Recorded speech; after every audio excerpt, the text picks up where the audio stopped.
उठ जाओ राशि बेटा, सुबह के 10 बज गए हैं।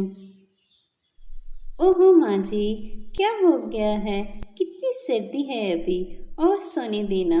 पता नहीं क्या होगा इस लड़की का ससुराल में, सारे काम तुझे ही करने होंगे। कितनी बड़ी हो गई है, अभी भी मुझे ही उठाना पड़ता है। कुछ ही अरसे में राशि की शादी मोहन से हो जाती है। राशि की सास बहुत ही खड़ूस और कंजूस किस्म की औरत थी। शादी के दूसरे दिन ही राशि का पति कहता है, उठ जाओ राशि, 7 बज गए हैं, और कितना सोओगी? उठ के सबके लिए नाश्ता बनाओ। मोहन जी, बहुत सर्दी है, मुझ पे एक रज़ाई और डाल दें और मुझे सोने दें।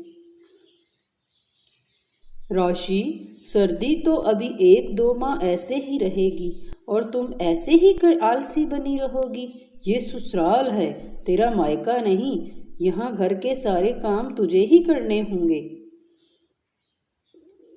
राशि बेचारी उठकर किचन में जाती है और चाय बनाने लगती है।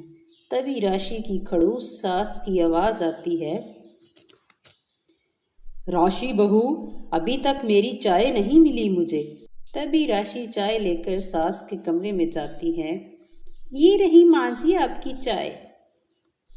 देखो राशि, मेरी 8 बजे चाय पीने की आदत है और ऊपर से 9 बज रहे हैं। ऐसे नहीं चलेगा। सारा घर तुझे ही संभालना होगा और हर काम बिल्कुल वक्त पर होना चाहिए। जी, सर्दी बहुत ज़्यादा है, कोई काम करने को दिल ही नहीं करता। ये बहाने यहाँ नहीं चलेंगे। मेरे घर में सारे काम वक्त पर होते हैं। चल जाओ, अब मुँह क्या खड़ी देख रही हो? जाके खाना बनाओ और फिर सफाई कर लो। बेचारी राशि चुपचाप किचन में जाके खाना बनाती है और फिर पूरे घर की सफाई करती है। फिर देखती है कि बहुत से कपड़े धोने वाले पड़े हैं, लेकिन सोचती है कि बहुत सर्दी है, कल कपड़े धो लूँ। अगले दिन राशि अपने पति से कहती है, मोहन जी, मुझे हीटर ला देना, बहुत सर्दी है, मुझसे इतनी सर्दी में काम नहीं होता। ठीक है राशि, मैं कल हीटर ले आऊँगा। तभी राशि की सास वहाँ पहुँच जाती है।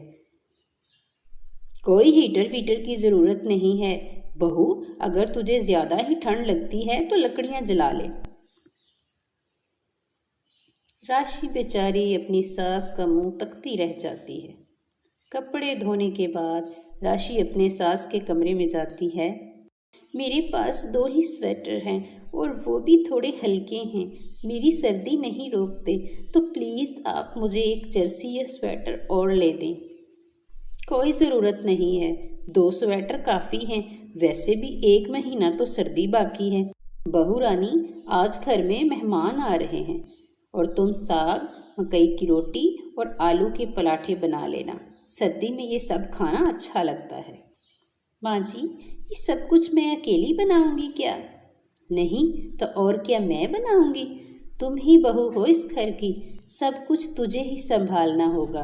अब खड़ी मेरा मुंह क्या देख रही हो? जाओ और लग जाओ खाना बनाने। मेरी दोस्तों की खातर त्वचा में कोई कमी नहीं रहनी चाहिए, सुन रही हो ना? जी माँ जी, अभी शुरू करती हूँ। ज़्यादा ठंड में सारे घर का काम करने से राशि को ठंड लग जाती है, इसको डबल नमूनिया हो जाता है।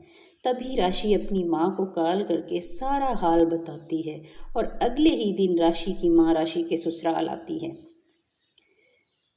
बहन जी, हमने आपको इसलिए अपनी बेटी नहीं दी थी कि आप उस पर जुल्म करें और ठंड में अकेले इतना काम करवाएं। तभी मोहन राशि को हॉस्पिटल से लेकर घर आता है। माँ जी, पूरे 10,000 लग गए हैं राशि की मेडिसिन में। ये आपकी कंजूसी हमें एक दिन ले डूबेगी। यही अगर आप राशि को स्वेटर ले देती और घर में हीटर लग जाता तो शायद आज राशि बीमार नहीं होती। तब राशि की सास को एहसास होता है कि वो गलत है। वो राशि और उसकी माँ से क्षमा मांगती है। राशि अपनी सास को क्षमा कर देती है और वो खुशी खुशी रहने लगते हैं। अब राशि की सास भी अपनी कंजूसियाँ छोड़ देती है और अपनी बहू को शॉपिंग करवाने ले जाती है। मज़ेदार कहानियाँ देखने के लिए हमारे चैनल को लाइक करें और हाँ, शेयर करना मत भूलें। हाँ, देखते रहें story hub corner. Bye bye, Tata.